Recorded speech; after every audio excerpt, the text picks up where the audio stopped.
समादरणीय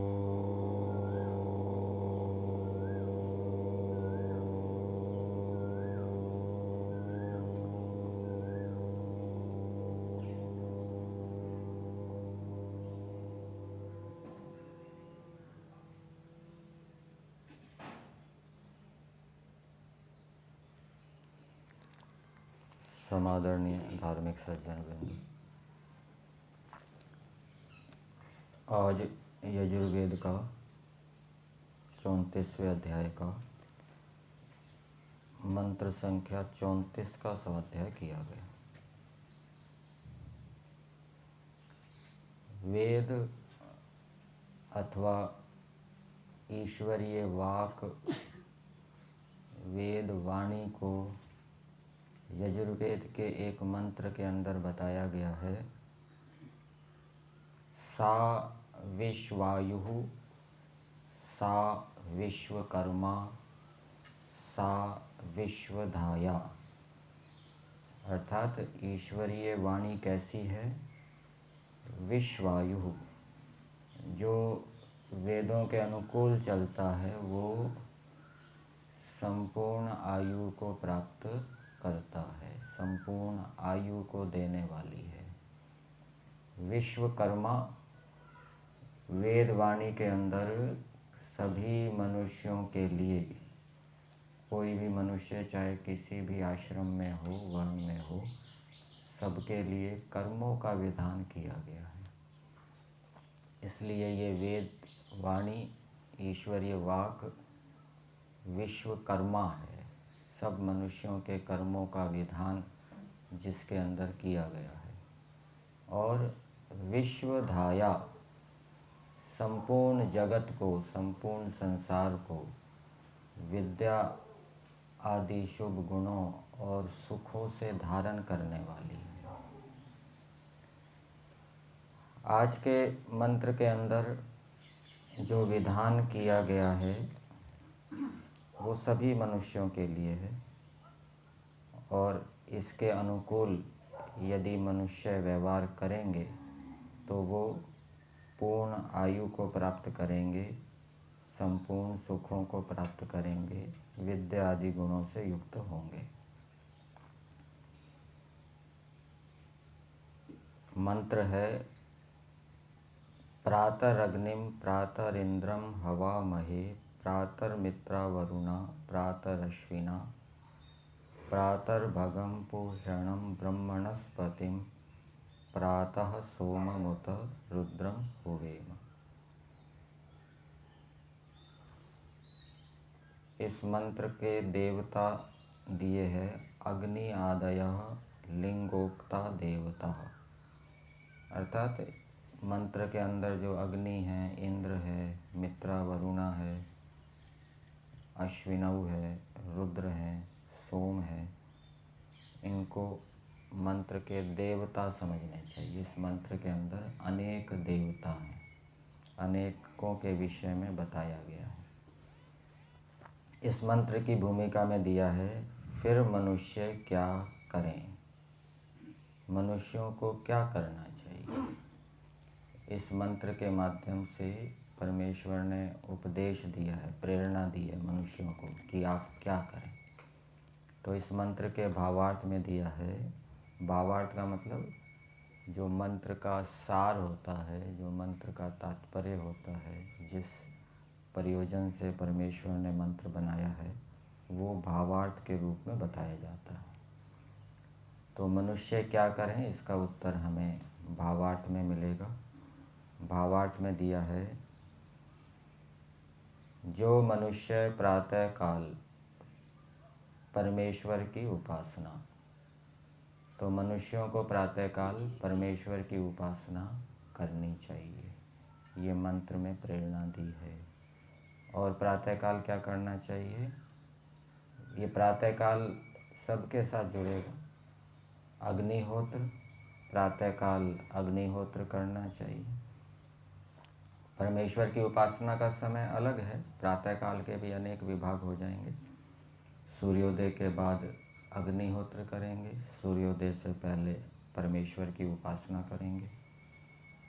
ऐश्वर्य की उन्नति का उपाय, ये भी प्रातःकाल इसका चिंतन करना चाहिए। किस प्रकार से हमारा ऐश्वर्य बढ़े, विद्या बढ़े, बल, पुरुषार्थ, धैर्य, सहन शक्ति आदि गुण अथवा धन कैसे बढ़े, इसका चिंतन भी प्रातःकाल करना चाहिए। संस्कार विधि में हम गृह आश्रम प्रकरण देखेंगे तो उसमें मिलेगा कि जो गृहस्थी व्यक्ति है वो प्रातःकाल धर्म और अर्थ का चिंतन करे।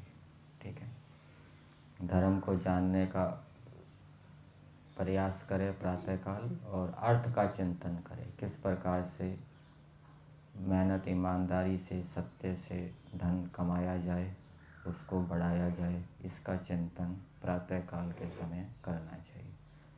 प्रातःकाल के समय अनेक क्रियाकलाप करने होते हैं, केवल ईश्वर का ध्यान नहीं करना होता। प्रातःकाल संकल्प भी लेने होते हैं। प्रातःकाल धर्म अर्थ के विषय में चिंतन भी करना होता है। और भी ऐश्वर्य जो हैं उनकी उन्नति के उपाय प्रातःकाल सोचने चाहिए।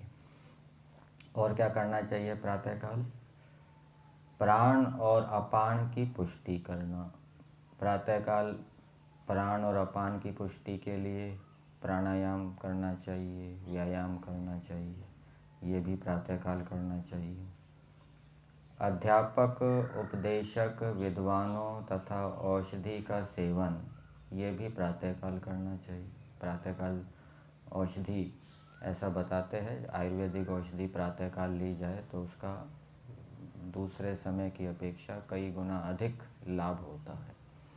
तो प्रातःकाल औषधि का सेवन करना चाहिए। और अध्यापक, उपदेशक, विद्वानों का सेवन भी प्रातःकाल करना चाहिए। प्रातःकाल पढ़ना चाहिए, अध्यापकों के पास जाना चाहिए, उनसे पढ़ना चाहिए। प्रातःकाल भी क्लासें लगती है ना, कई जगह प्रातःकाल भी क्लासें लगती है। प्रातःकाल पढ़ाते हैं सवेरे के समय। तो नाइट क्लासों की अच्छे अपेक्षा प्रातःकाल की जो क्लासें हैं वो अधिक लाभदायक रहती है। तो प्रातःकाल अध्यापक, उपदेशक, प्रातःकाल प्रवचन सुनना चाहिए, सत्संग करना चाहिए। प्रातःकाल के समय हमारा जो मन है वो सात्विक होता है, शांत होता है। तो उस समय हम पढ़ेंगे तो अच्छी प्रकार से विषय को पकड़ पाएंगे, समझ सकेंगे, याद रहेगा। प्रातःकाल के समय हमारा अंतःकरण चित्त शुद्ध होता है तो उस समय सत्संग करेंगे तो उसका प्रभाव पड़ेगा। और प्रातःकाल के समय विद्वानों का सेवन करना चाहिए, उनकी सेवा आदि करनी चाहिए। उनसे भी, विद्वानों की सेवा से भी हमें उपदेश मिलता है। तथा औषधि का सेवन और जीवात्मा को प्राप्त होने व जानने का प्रयत्न करते हैं। तो प्रातःकाल जीवात्मा को प्राप्त होने का प्रयत्न करना चाहिए। जीवात्मा को प्राप्त होने का मतलब जीवात्मा को जानना। प्रातःकाल हमें जीवात्मा के विषय में भी चिंतन करना चाहिए। जो हम उपासना करते हैं, उपासना के अंदर ईश्वर, जीव और प्रकृति का चिंतन भी किया जाता है। गायत्री जप संध्या वंदन से पहले किस लिए किया जाता है? जिससे कि हमारी वृत्तियों के निरोध में सहायता मिले, हम अच्छी प्रकार से मन लगाकर उपासना कर सकें। तो प्रातःकाल जीवात्मा को जानने का प्रयत्न करना चाहिए, समझने का प्रयत्न करना चाहिए। जीवात्मा की विशेषताएं क्या है? जीवात्मा अल्पज्ञ है, अल्प सामर्थ्य वाला है, कर्म करने में स्वतंत्र है परंतु फल भोगने में परतंत्र है। ईश्वर की न्याय व्यवस्था में जीवात्मा मन, बुद्धि, शरीर, इंद्रिय आदि से पृथक है, नित्य है, अविनाशी है, अजर अमर है, घटता बढ़ता नहीं है। तो ये प्रतिदिन प्रातःकाल इस प्रकार से जीवात्मा के विषय में चिंतन करेंगे, विचार करेंगे तो हमारी अनेक समस्याओं का समाधान होगा। व्यवहार के अंदर जो अनेक प्रकार के तनाव, क्लेश उत्पन्न होते हैं वो हमें नहीं होंगे। हमारा चित्त शांत रहेगा। यदि जीवात्मा का ज्ञान हमारी बुद्धि में स्थिर है, इसी प्रकार से ईश्वर का ज्ञान भी यदि हमारी बुद्धि में स्थिर है दिन भर, तो हमारा मन क्या है, शांत रहेगा। संसार के व्यवहार हमें प्रभावित नहीं करेंगे। संसार के अंदर ऊंच नीच व्यवहार होते रहते हैं, तो उनसे हम अप्रभावित रहेंगे यदि ईश्वर का ज्ञान और जीवात्मा का ज्ञान हमारी बुद्धि में स्थिर है। और बुद्धि में स्थिर कब होगा, जब हम उसका बार बार अभ्यास करेंगे। तो जो इस प्रकार से करते हैं वे सब सुखों से सुशोभित होते हैं।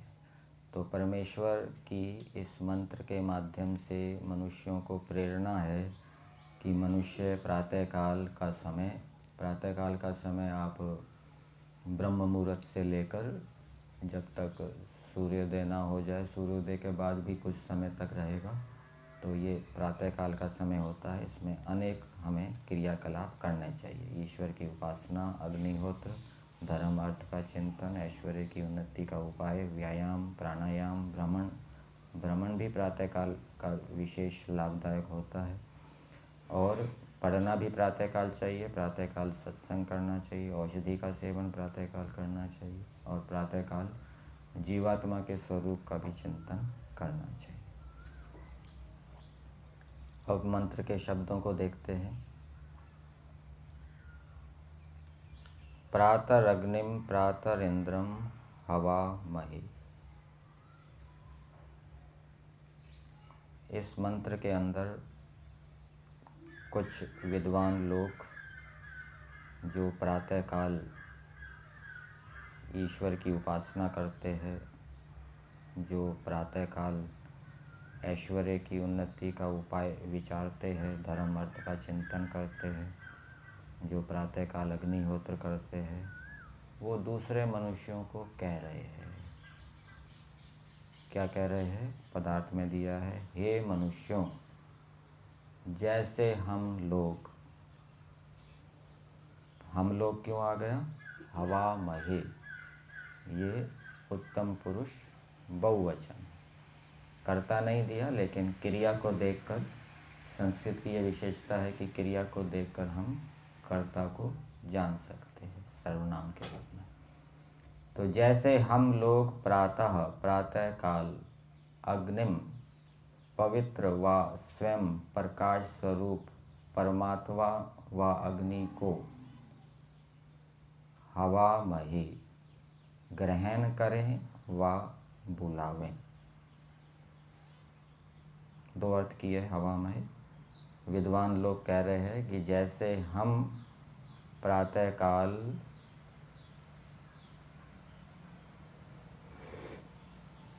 प्रकाश स्वरूप परमात्मा का ग्रहण करते हैं, स्वीकार करते हैं, अथवा जैसे हम प्रातःकाल परमेश्वर को बुलाते हैं, हवामहे बुलाते हैं। किस लिए बुलाते हैं? वेद में अन्यत्र भी दिया है ना, अग्न आयाहि वीतये गृणानो हव्य दातये। हे परमेश्वर, आप आयाहि, आ जाओ। किस लिए बुलाते हैं प्रातःकाल? हमें प्रेरणा देने के लिए, अच्छे अच्छे गुणों में प्रेरणा देने के लिए, अथवा कोई हमारी समस्या है, कष्ट है, वो भी प्रेरणा देकर परमेश्वर ज्ञान प्रेरित करके, विज्ञान प्रेरित करके उस समस्या कष्ट को दूर करे। इसलिए हम प्रातःकाल परमेश्वर को बुलाते हैं। परमेश्वर का यहाँ पर अग्नि शब्द से कहा गया है, और अग्नि के दो अर्थ की है, पवित्र व स्वयं प्रकाश स्वरूप। परमेश्वर पवित्र है, तो हम पवित्र परमेश्वर को प्रातःकाल बुलाते हैं, जिससे कि हमारे अंदर भी पवित्रता का समावेश हो, हम भी पवित्र बने। ईश्वर पवित्र है, इसका मतलब क्या है? ईश्वर पवित्र है, इसका मतलब क्या है? और ईश्वर तो स्वभाव से पवित्र है, जीवात्मा भी स्वभाव से पवित्र होता है। तो ईश्वर स्वभाव से पवित्र है या पवित्र है, इसका मतलब क्या है? ईश्वर अच्छे कर्मों को करता है, बुरे कर्मों को नहीं करता। और इसके पीछे कारण क्या है? विद्या, पवित्रता का विद्या के साथ संबंध किया जाता है।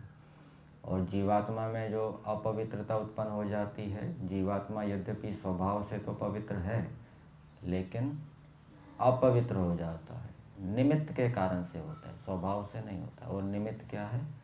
अविद्या।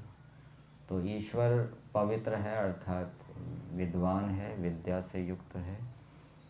तो हम ऐसे परमेश्वर को प्रातःकाल बुलाते हैं जिससे कि हमारे अंदर जो अपवित्रता है, अविद्या है, वो दूर हो। पवित्र की उपासना करने वाला भी पवित्र हो जाता है। वैसा बनने की हमें भी प्रेरणा मिले। और दूसरा अर्थ किया है अग्नि का, स्वयं प्रकाश स्वरूप। प्रकाश, भौतिक प्रकाश तो परमेश्वर में होता नहीं। यहाँ प्रकाश का अर्थ ज्ञान करेंगे, स्वयं प्रकाश स्वरूप। ईश्वर स्वयं ज्ञान स्वरूप है, अर्थात जैसे सूर्य स्वयं अपने प्रकाश से प्रकाशित है, किसी दूसरे से प्रकाशित नहीं होता, इसी प्रकार से परमेश्वर भी स्वयं प्रकाश है। उसके पास अपनी विद्याएं हैं। ईश्वर ने उन विद्याओं को किसी से सीखा नहीं है। ईश्वर का कोई अध्यापक, गुरु नहीं है। वो विद्याएं हमेशा उसके पास रहती हैं। तो ऐसे परमेश्वर को हम प्रातःकाल पुकारते हैं। और दूसरा अर्थ किया, ऐसे परमेश्वर को हम प्रातःकाल स्वीकार करते हैं। ग्रहण करने का मतलब क्या होता है? स्वीकार करना। स्वीकार करने का मतलब क्या है? पवित्र परमेश्वर पवित्र है, उसको भी हम अपना स्वीकार कर लेते हैं। स्व कर लेना, अपना कर लेना। हम भी पवित्र बन जाएं, हम भी पवित्र बने, हम भी स्वयं प्रकाश स्वरूप बन जाएं। बन तो नहीं सकते ईश्वर की तरह, लेकिन यदि जो हमने विद्या पढ़ी है वो यदि हम लंबे समय तक उपस्थित रखें तो उस काल तक हम एक प्रकार से स्वयं प्रकाश स्वरूप हो सकते हैं। उस काल में हमें फिर दूसरों से सीखने पढ़ने की आवश्यकता नहीं होगी। भूल गए तो फिर दोबारा पढ़ना पड़ेगा, सीखना पड़ेगा। इसलिए उस विद्या को हम लंबे समय तक धारण करें। कुछ मनुष्यों की स्मरण शक्ति बहुत तेज होती है, शीघ्र याद भी कर लेते हैं और बहुत लंबे समय तक धारण भी करते हैं। 20 साल के बाद भी व्यक्ति देखकर पहचान जाएगा, उसका नाम पहचान जाएगा देखते ही। इतनी स्मरण शक्ति तेज होती है और तुरंत याद भी कर लेते हैं। कलम पढ़ रहे थे पंडित रामचंद्र दहलवी जी के विषय में। उनको कुरान याद थी पूरी, और वो कुरान का उच्चारण भी बड़ा मनमोहक करते थे। शुद्ध उच्चारण और मनमोहक उच्चारण, ये भी ईश्वर की एक देन है, ऐश्वर्य है, ईश्वर प्रदत्त ऐश्वर्य। शुद्ध उच्चारण हो, मधुर उच्चारण हो और स्मरण शक्ति इतनी तेज हो, सारी कुरान याद हो, प्रमाण के रूप में उसको उपस्थित किया जाए।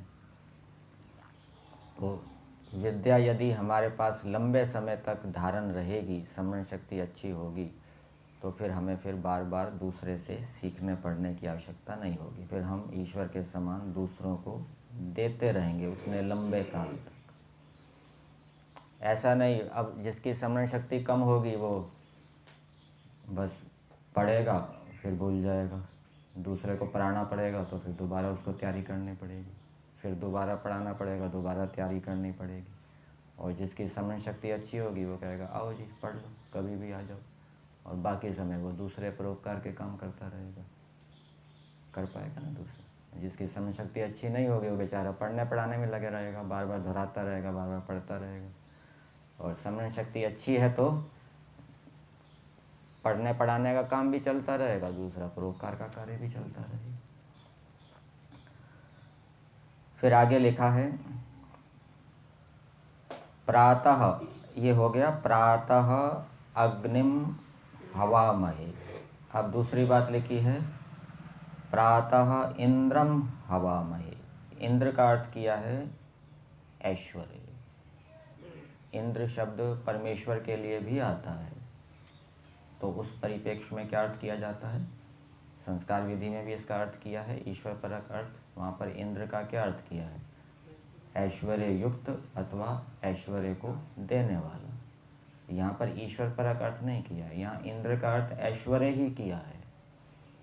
प्रातः काल हम ऐश्वर्य को बुलाते हैं। किसको बुलाते हैं? ऐश्वर्य को। और दूसरा अर्थ क्या हो जाएगा? प्रातः काल हम ऐश्वर्य का ग्रहण करते हैं। तो इसका भावार्थ में दिया है, प्रातः काल ऐश्वर्य को बुलाना अथवा ऐश्वर्य को ग्रहण करने का अर्थ है कि हम प्रातःकाल ऐश्वर्य के विषय में चिंतन करें। वर्तमान जो हमारा ऐश्वर्य है वो कम ना हो जाए, अपितु और बढ़ता रहे, इसका चिंतन हम प्रातःकाल करते रहें। ऐश्वर्य क्या है? बल है, विद्या है, और भी गुण हैं, धन संपत्ति है, पुरुषार्थ है। वो गुण हमारे कम ना हो, अपितु बढ़ते जाएं। गुण कम कब होते हैं और बढ़ते कब हैं? विद्या गुण ले लीजिए, विद्या भी एक ऐश्वर्य है। वो विद्या कम कब हो जाएगी? जब उसका अभ्यास करना छोड़ देंगे। पाक्षिक वैयाकरण, 15 दिन का वैयाकरण है, उसके बाद 15 दिन पढ़ना छोड़ दिया तो भूल जाएगा। और पढ़ाता रहेगा तो विद्या क्या है? बढ़ती रहेगी। आवृत्ति करने से विद्या की रक्षा होगी, और दूसरे को पढ़ाने से अथवा उपदेश करने से वो विद्या क्या है? बढ़ेगी। अनेक शंकाएं उत्पन्न होगी, उसका समाधान किया जाएगा। तो इसी प्रकार से दूसरे गुणों के विषय में समझना चाहिए। बल है, बल कम कब होगा? बल कम कब होगा? जब असंयम करेंगे, ठीक है ना, असंयम करने लग जाएंगे तो बल कम हो जाएगा। आहार विहार में गड़बड़ी हो जाएगी तो बल कम हो जाएगा। आहार विहार में गड़बड़ी होगी तो रोग होंगे, रोग होने से बल घट जाएगा। और बल बढ़ेगा कब? ब्रह्मचर्य का पालन, आहार विहार ठीक, ब्रह्मचर्य का पालन, नियमित व्यायाम करता रहेगा और व्यायाम को बढ़ाता रहेगा। आज 50 दंड मारी, कल 60 दंड मारी, परसों 70 दंड मारी, तो इस प्रकार से धीरे धीरे बढ़ाता रहेगा तो बल भी क्या है? बढ़ेगा। तो इस प्रकार से प्रातःकाल हमें ऐश्वर्यों को बढ़ाने का चिंतन करना चाहिए, किस प्रकार से बढ़े, और सुरक्षित भी उनको रखना चाहिए। हमारे गुण सुरक्षित रहें। अब सहन शक्ति गुण है, धैर्य गुण है, ये सुरक्षित कैसे रहेगा? यदि इस गुण के उपयोग करने का अवसर ही नहीं मिलेगा तो ये गुण क्या है? धीरे धीरे कम हो जाएंगे। धैर्य कब धरा जाता है? आपत्ति में, प्रतिकूलता में। और कोई आपत्ति आई नहीं, कोई प्रतिकूलता आई नहीं, तो ये धैर्य गुण का उपयोग करने का अवसर ही नहीं आएगा, ये धीरे धीरे कम होता जाएगा। इसलिए प्रतिकूलताओं को, आपत्तियों को स्वीकार करते रहना चाहिए। जीवन कैसा होना चाहिए? तपस्वी। इसलिए सत्यात प्रकाश के तीसरे समोल्लास में दिया है, सम्मानात् ब्राह्मणो नित्यम उद्विजेत विषादेव अमृतस्य इव चाकांक्षेद अवमानस्य सदा। इसका अर्थ किया है, अपमान तो एक उपलक्षण के रूप में है। जो ब्रह्मचारी है, विद्यार्थी है, जो विद्या चाहता है, विद्या के अतिरिक्त दूसरे गुण चाहता है, उसको प्रतिकूलता को, अपमान को, अभाव को, कष्ट को अमृत के समान उसकी कामना करनी चाहिए। तो इससे एक लाभ ये होता है कि जो उसने गुण धारण किए हैं उनका उपयोग करने का अवसर मिलता है। और दूसरा लाभ क्या होता है? कल बताया था, जब व्यक्ति के सामने अभाव, प्रतिकूलताएं, कष्ट, अपमान होते हैं तो फिर ईश्वर याद आता है, ईश्वर का महत्व समझ में आता है, ईश्वर से जब सहायता मिलती है तो ईश्वर के प्रति क्या है, श्रद्धा बढ़ती है, ठीक है, विश्वास बढ़ता है। और एक व्यक्ति अनुकूलता में ही जी रहा है, कोई प्रतिकूलता आ ही नहीं रही, वो कितना ही ईश्वर का चिंतन करता रहे, वो ईश्वर में वैसा विश्वास उत्पन्न नहीं होगा जैसा विश्वास प्रतिकूलताओं में जीने वाले व्यक्ति के अंदर उत्पन्न होगा, क्योंकि उसको प्रत्यक्ष हो रहा है सामने। इसलिए जितने भी महापुरुष हुए हैं आपको मिलेगा उनका जीवन क्या है, तपस्वी रहा है। उन्होंने मान अपमान, निंदा, स्तुति, प्रतिकूलताओं को, कष्टों को सहन किया है। तो ये हो गया प्रातः इंद्रम हवामहे। प्रातः काल हम ऐश्वर्य का विचार करें, चिंतन करें, उसको स्वीकार करें, उसको बुलाएं। प्रातः काल ऐश्वर्य को हम बुलाएं, हे ऐश्वर्य तुम आओ। ऐश्वर्य कैसे आएगा, बुला तो रहे हैं, जैसे ईश्वर को बुला रहे हैं, हे ईश्वर आओ, तो उसके लिए कुछ पुरुषार्थ तो करना पड़ेगा, ईश्वर की आज्ञा का पालन करना पड़ेगा, ईश्वर से प्रेम करना पड़ेगा, तब ईश्वर आएगा। इसी प्रकार से ऐश्वर्य को बुला रहे हैं, ऐश्वर्य को बुलाओ, तो ऐश्वर्य कैसे आएगा, तो ऐश्वर्य के प्राप्त करने के लिए उसका उपाय सोचना पड़ेगा, चिंतन करना पड़ेगा, फिर उस उपाय का अनुष्ठान करना पड़ेगा, तब फिर ये हमारी प्रार्थना पूरी होगी, फिर ऐश्वर्य क्या है, आएगा। फिर आगे दिया है प्रातर मित्रा वरुणा, इसके साथ भी ये हवा में जुड़ जाएगा। वैसे ये मित्रा वरुणौ शब्द है, वेद के अंदर विभक्ति के स्थान पर आदेश हो जाता है, ये मित्रा वरुणा हो गया है। तो मित्रा वरुणा का अर्थ किया है हम प्रातः काल प्राण उदान को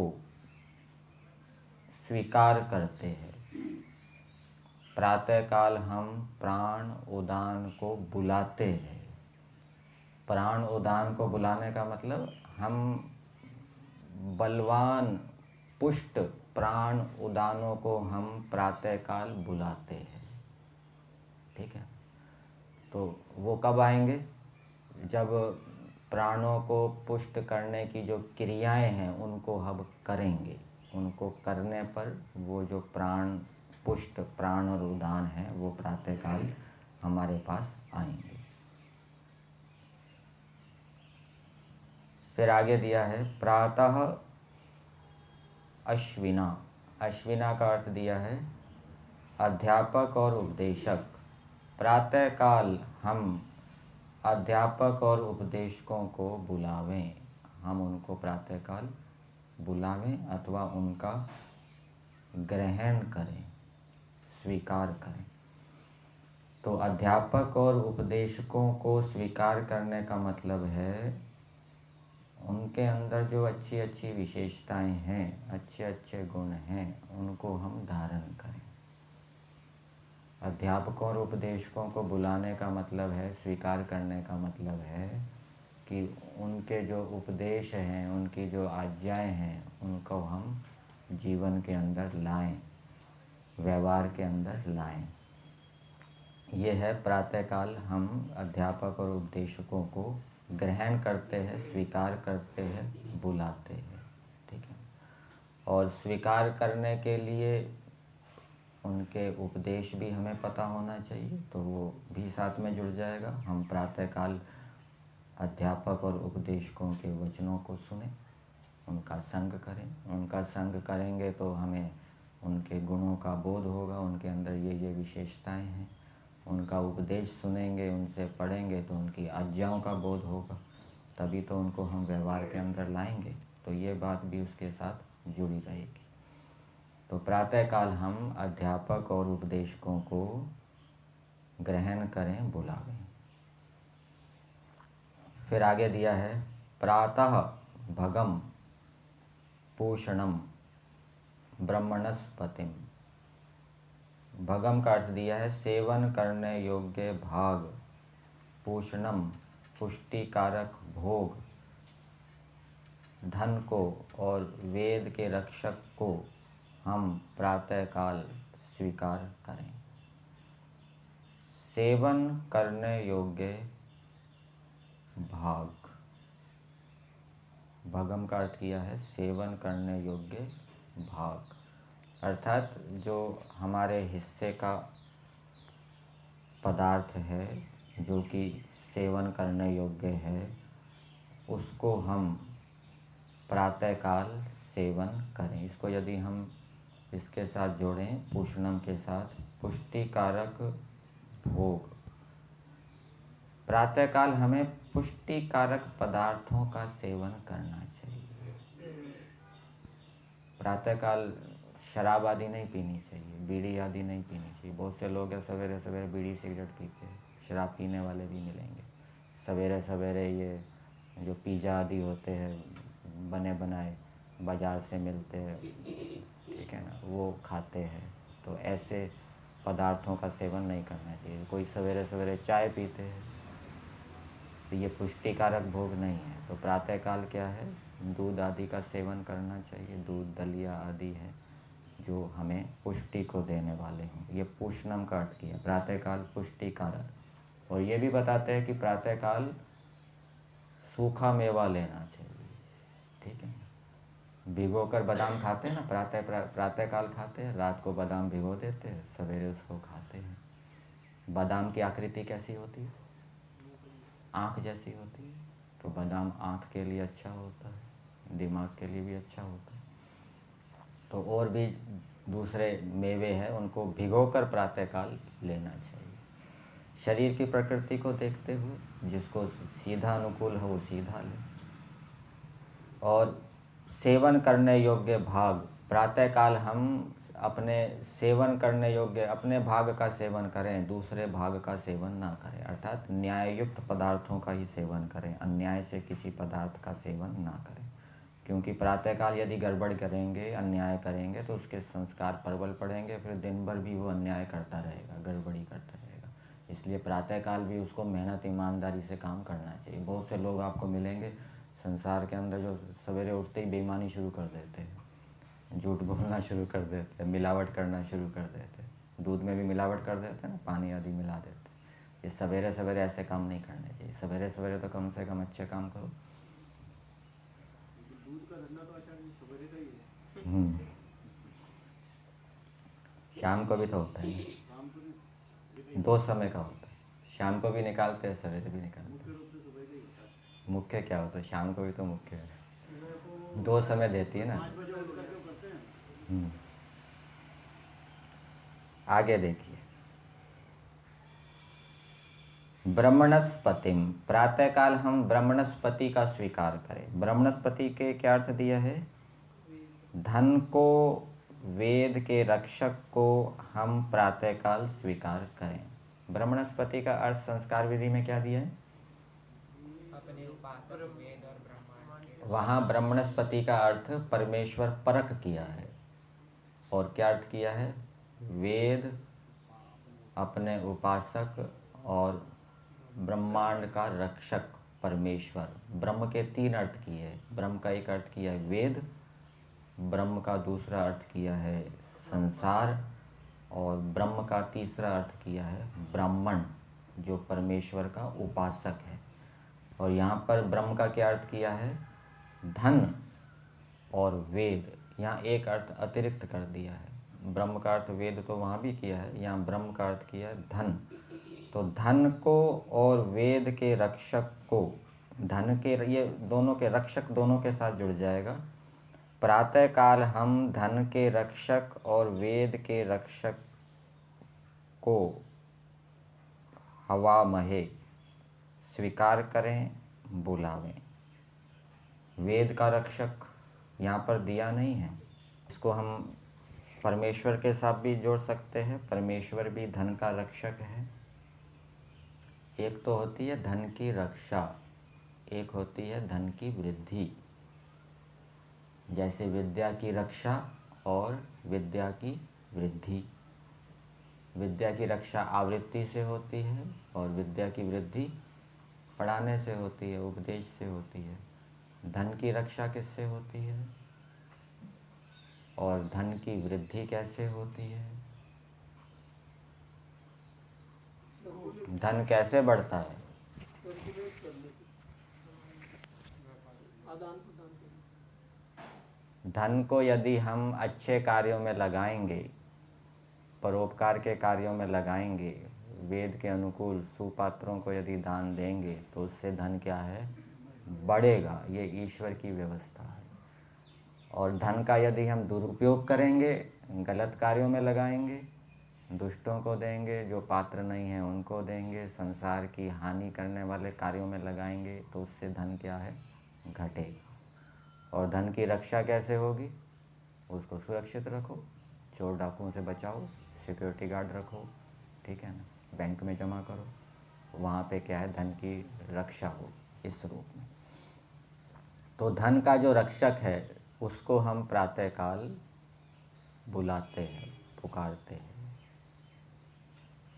ईश्वर को ले लीजिए, किस लिए पुकारते हैं, धन के रक्षक को किस लिए बुला रहे हैं, कि वो हमारी धन की रक्षा करे। वेद के रक्षक को किस लिए बुला रहे हैं, जिससे कि हमारे पास जो वेद का ज्ञान है उसकी रक्षा हो। तो ब्रह्मणस्पतिम, वेद का रक्षक विद्वान भी होता है, ठीक है ना। यहाँ पर अश्विना का अर्थ किया है अध्यापक और उपदेशक, और भावार्थ के अंदर दिया है अध्यापक, उपदेशक, विद्वान। तो यहाँ पर ब्रह्मणस्पति से अर्थ ले लेंगे विद्वान। विद्वान ऐसे उपाय बताता है लोगों को कि जिससे उनके धन की रक्षा हो। धन की रक्षा के उपाय विद्वान लोगों को बताता है। आप इस प्रकार से धन रखेंगे तो आपका धन सुरक्षित रहेगा, ठीक है ना। तो ऐसे धन के रक्षक या वेद के रक्षक विद्वान को हम प्रातःकाल बुलाते हैं। तो वो हमारे ऐश्वर्य की रक्षा करे, वो हमें उपाय बताएगा। फिर आगे दिया है प्रातः सोममुत रुद्रम हुवेम। सोमम औषधि गण, प्रातःकाल हमें औषधि का सेवन करना चाहिए।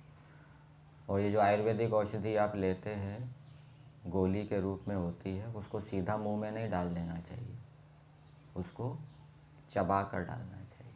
सीधा डाल देंगे तो अच्छी प्रकार से पाचन नहीं होगा, वो वैसे के वैसे निकल भी जाएगी थोड़ी बहुत घुल के। और यदि उसको आयुर्वेदिक औषधि को चबा के लेंगे तो वो अच्छी प्रकार से काम करेगी। तो प्रातःकाल लें लेकिन चबा कर लें, और प्रातःकाल उसका विशेष लाभ होता है लेने का। तो औषधियाँ वैद्य लोग भी बताते हैं सवेरे औषधि लेने के लिए, ठीक है ना। उठते ही सवेरे औषधि का सेवन, जिनकी चिकित्सा चलती है वैद्यों के पास, वो प्रातःकाल औषधि का सेवन भी बताते हैं कि सवेरे उठकर आप ये औषधि शहद के साथ लें, उसके साथ लें, तो उससे विशेष लाभ होता है। तो ये प्रातःकाल का समय हमें औषधि उसमें विशेष प्रभावी होती है, ये भी समझना चाहिए। तो सोमम औषधि गण का हम प्रातःकाल सेवन करें। और रुद्रम, रुद्र का अर्थ किया है जीव, जीव को हम प्रातःकाल स्वीकार करें। मतलब कि उसके जीवात्मा के जो गुण कर्म हैं उनको हम चिंतन मनन करके उसको दोहरा के उसको स्वीकार करने का प्रयास करें। जब जीवात्मा के गुण कर्म स्वीकार नहीं होते तब क्या है, मनः स्थिति नहीं बनती। जो ये मानता है कि शरीर के नाश के साथ मेरा नाश हो जाएगा, तो उसने जीवात्मा के गुण को स्वीकार नहीं किया। उसने जीवात्मा के विषय में सुन तो लिया है, जीवात्मा अविनाशी है, लेकिन शरीर की हानि होने पर वो दुखी हो रहा है। तो इसका मतलब ये है कि वो जीवात्मा का जो अविनाशी गुण है उसने स्वीकार नहीं किया, समझ में नहीं आया। बढ़ तो रहा है, धन बढ़ रहा है, वो ये मान रहा है मैं बढ़ रहा हूँ, अभिमान उत्पन्न हो रहा है, तो उसने अभी जीवात्मा के गुण को स्वीकार नहीं किया। जीवात्मा घटता बढ़ता नहीं है। जब जीवात्मा के गुण कर्मों को स्वीकार करेगा तो उसके अंदर अभिमान उत्पन्न नहीं होगा। जीवात्मा के गुण कर्मों को स्वीकार करेगा तो हानि होने पर दुखी नहीं होगा, क्योंकि उसने मान रखा है, समझ में आ गया कि आत्मा का तो कुछ बिगड़ा नहीं है, शरीर की हानि हुई है, धन की हानि हुई है। तो ये हम प्रातःकाल जीवात्मा के गुण को स्वीकार करने का प्रयास करें। तो ये विद्वान कह रहे हैं मनुष्यों को, जैसे हम करें वैसे तुम लोग भी आचरण करो। तो जो करते हैं इन कार्यों को, ये मंत्र के माध्यम से संकेत मिल रहा है। जो प्रातःकाल परमेश्वर की उपासना करते हैं, जो प्रातःकाल व्यायाम करते हैं, भ्रमण करते हैं, औषधियों का सेवन करते हैं, अग्निहोत्र करते हैं, तो उन्हें दूसरे मनुष्यों को भी प्रेरणा देनी चाहिए कि आप भी ऐसे करो। ये वेद का संदेश है। और जो केवल अपने में ही लगे रहते हैं, दूसरों को प्रेरणा नहीं देते, तो वो वेद के अनुकूल नहीं चल रहे, उनकी वैसी उन्नति नहीं होगी, शीघ्र उन्नति नहीं हो पाएगी। तो यदि हम शीघ्र उन्नति प्राप्त करना चाहते हैं, शीघ्र अपने लक्ष्य को प्राप्त करना चाहते हैं, तो वेद को अच्छी प्रकार से समझ के उसके अनुकूल हमें चलना चाहिए।